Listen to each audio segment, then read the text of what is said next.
Hello, it's Evan Roberts of Roberts Pianos Houston here, and I have a Kohler Campbell SKG 700 in stock. Piano is made in Indonesia in 1994, or around about that 1994. I'll put the exact date on the video. Piano comes with a matching bench in black polyester.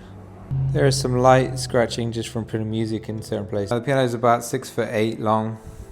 It makes for a great bass, as you can imagine. It does have this chip here on the top lid that can be repaired. Now, Kohler Campbell is not in the top league of pianos, but it's sort of in the middle and entry level for grand pianos. This piano is very heavy. It's got extra, I think it's the way they glued the lid, but it's very heavy to move to about 4 people, but we can take care of that moving it. But it'd be a nice piano for a bigger space. It's got a lot of volume, a lot of sound. A good piano if you don't want to spend 15,000 or so on a Japanese longer piano, but it's well made. I believe Kohler Campbell was designed by Samick Corporation. Correct me if I'm wrong there. 1896 would have been the original US manufacturing. An heirloom, some people question heirloom, but definitely a very decent piano.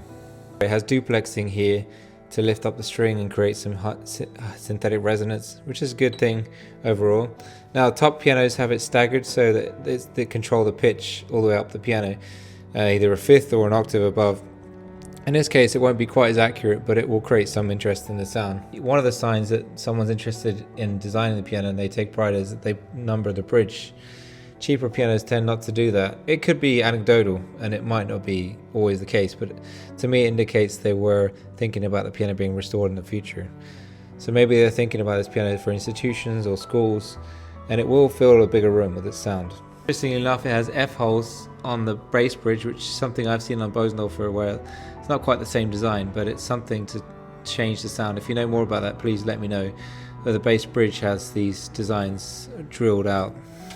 One of the other things that's quite nice on this piano is that the string terminations on the notching of the bridge seem quite even, so that leads to stability and evenness of tuning.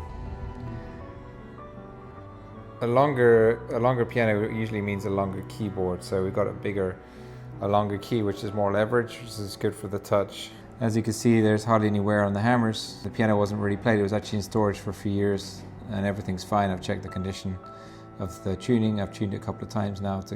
Still needs another tuning really to tidy up because it was a bit flat. It's typical when they come in really. So all the felts are in good shape. There's nothing loose. There's no dryness. They had in climate controlled storage.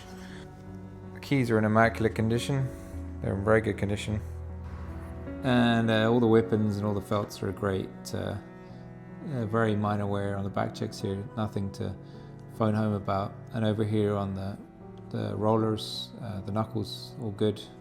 The whippings have got good springs, good, very energetic, and that's good for the life of the piano. It's got a lot of life in it.